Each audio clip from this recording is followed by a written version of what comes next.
வாழ்க்கையில் எல்லோருக்குமே ஒரு பக்குவமான ஒரு காலகட்டம் வரும். அந்த பக்குவ நிலை வரும் பொழுது அவர்களுக்குள்ள ஒரு மிகப்பெரிய மாற்றங்கள் நடக்கும். அந்த மாற்றங்களை கொடுக்கறது என்ன அப்படின்னா, தன் இயல்பில் தனக்குள்ளே நடக்கக்கூடிய ஒரு அற்புதமான அந்த ஒரு சூழலை அவர்களே உருவாக்குவது தான். வேறு யாரும் இங்கே உருவாக்க முடியாது. இவர்களுக்கு இந்த உலகத்தில் பலவிதமான அனுபவங்கள் கிடைத்து கொண்டே இருக்கும். அந்த அனுபவங்களில் மகிழ்ச்சியும் இருக்கும், சங்கடங்களும் இருக்கும், அதே மாதிரி துன்பங்கள், துயரங்கள் அனைத்துமே இருந்து கொண்டு தான் இருக்கும். இதை கடந்து கடந்து வாழ்ந்து ஏதோ நம்ம விதிப்படி நடக்கட்டும் அப்படின்னு விட்டு விடுபவர்கள் அதை பற்றியான பிரேக்கையில் இருக்க மாட்டாங்க. அதை பற்றி அவர்களுக்கு எந்த ஒரு யோசனையும் இருக்காது. இது எல்லாத்துக்கும் இருக்கிறதா, என்னமோ போ விதிப்படி அப்படின்னு வந்துட்டு வாழக்கூடிய சூழலை அவர்கள் அப்படி கடந்து விடுபவர்களும் நிறைய இருக்காங்க.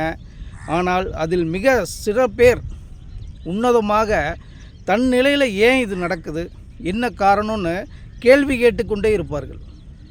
ஒரு மனிதன் தன்னுடைய வாழ்க்கையில் நடக்கக்கூடிய அனைத்து சம்பவங்களுக்குமே காரணம் என்னன்னு கேள்வி கேட்டுக்கொண்டே இருக்கக்கூடிய சூழலுக்கு வரும்பொழுது தான் அவர்களாகவே செய்யக்கூடிய ஒரு உள் மாற்றங்களை அவர்கள் நிகழ்த்த ஆரம்பித்து விட்டார்கள் என்பது ஒரு உண்மை தன்மை. அதுதான்.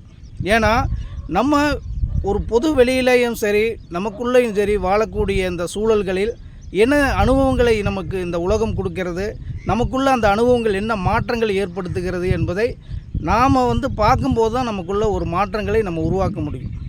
அப்போ இந்த பக்குவ நிலை என்பது அந்த பக்குவமாக இந்த வாழ்க்கையை எப்படி நம்ம கடக்கிறோம் என்பதற்கு மிகப்பெரிய உதவியாக இருக்கக்கூடியது. ஏனென்றால் பொருளாதாரம் சார்ந்த வாழ்க்கை, அதை நோக்கிய பயணம், இது மட்டுமே முழுமையான வாழ்க்கையை கொடுத்து விடாது. அப்படி இருந்துச்சுன்னா பணக்காரங்கள் என்றைக்குமே சந்தோஷமாகவும் இருக்கிறவங்க, அதே மாதிரி பல கோடிகளை சேர்த்து வச்சு காரு, பங்களா, வீடு, வாசல், தோட்டம், துறவுன்னு வாழ்ந்துட்டு இருக்கிறவங்க எல்லா நாளுமே மகிழ்ச்சியாக இருக்கணுமில்ல. ஆனால் அவர்களுக்குள்ளேயும் துன்பம், துயரம், வேதனை, பிரிவுகள், அது இது எல்லாமே இருக்குது. அப்படின்னா இப்போ இது நீக்கமற மனிதர்களாக பிறந்தவர்களுக்கு மட்டும் கிடையாது. இங்கே உயிராக பிறப்படுத்த அனைத்துமே போராடி பெறக்கூடிய வாழ்க்கையை உணர்வது தான் அனுபவமாக மாறுகிறது. அந்த அனுபவத்தை நாம் அனுபவமாக நம்முடைய வாழ்க்கையை பார்ப்பதற்கான ஒரு பார்வையை கொடுப்பது நம்முடைய பக்குவமான மனநிலை என்பதை நாம் உணர்ந்து கொள்ள வேண்டும். அப்போ இந்த பக்குவமான மனநிலை எங்கிருந்து நமக்கு உருவாகும் அப்படின்னா, சந்தோஷம், மகிழ்ச்சி, நினச்சது கிடைக்குது, நிம்மதி, இதில் எல்லாம் நிச்சயமாக கிடைக்கவே கிடைக்காது. இதெல்லாம் நமக்குள்ளே நம்மளை தேடி செல்வதற்கான ஒரு உந்துதலை ஏற்படுத்தாது. இதெல்லாமே நம்மளை மறக்கடிக்கக்கூடிய, நம்மளை மறந்து திளைக்கக்கூடிய காரணிகள். ஒரு மனிதன் மகிழ்ச்சியாக இருக்கும் பொழுது தன் சூழலவே மறந்து விடுகிறான்.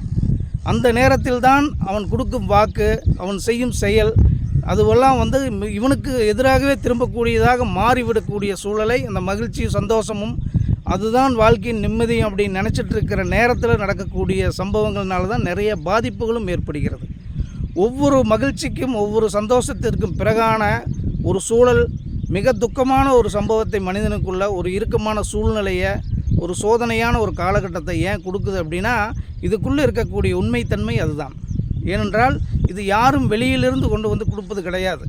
நம்ம மகிழ்ச்சியாகவே இருக்கணும், மகிழ்ச்சியிலேயே திளைக்கணும் அப்படின்னு இந்த மனம் வேகமாக அதை எதிர்பார்த்து இயங்கக்கூடிய சூழலில் அது நடப்பதற்கு வாய்ப்பில்லை. தினமும் மகிழ்ச்சியிலே திளைத்து கொண்டு இருக்க முடியுமா?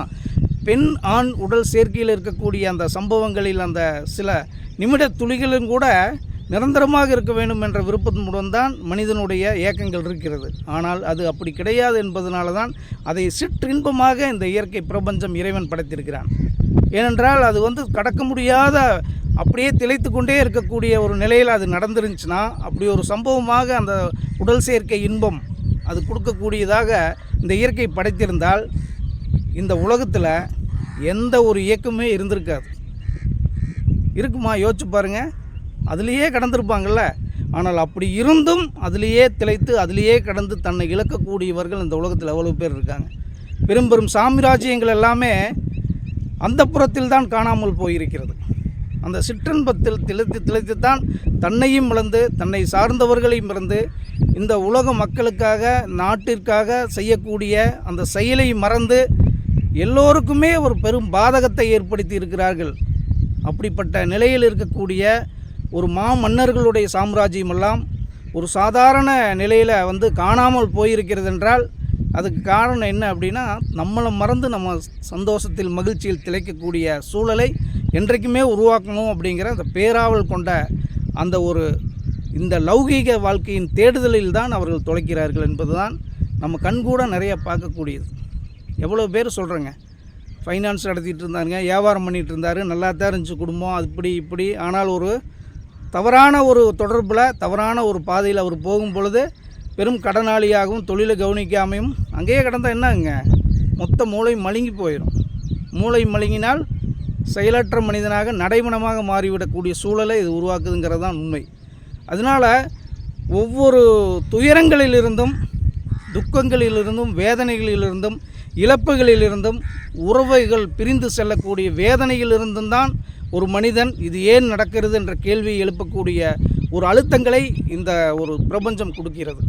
ஒரு பாடம் தான் இது. அறிவை புகட்ட வேண்டுமென்றால் பிறம்பெடுத்து குழந்தையை மிரட்டித்தான் ஆக வேண்டும் என்பதுதான் ஒரு ஆசிரியரோட கடமை. அப்போது அந்த நேரத்தில் அதை செய்யக்கூடிய விஷயங்களில் நாம் தவறிவிட்டால் அந்த பொறுப்பை இந்த பிரபஞ்சம் கையில் எடுத்துக்கொள்ளும். உனக்குள்ள உணர்ந்து உனக்குள்ள வாழ்க்கையை நெறிப்படுத்தி சரிப்படுத்தாதவனுடைய அந்த ஒரு சம்பவம் என்னவாகும் அப்படின்னா மற்றவங்க சரிப்படுத்தக்கூடிய நிலைக்கு கையில் எடுத்துருவாங்க.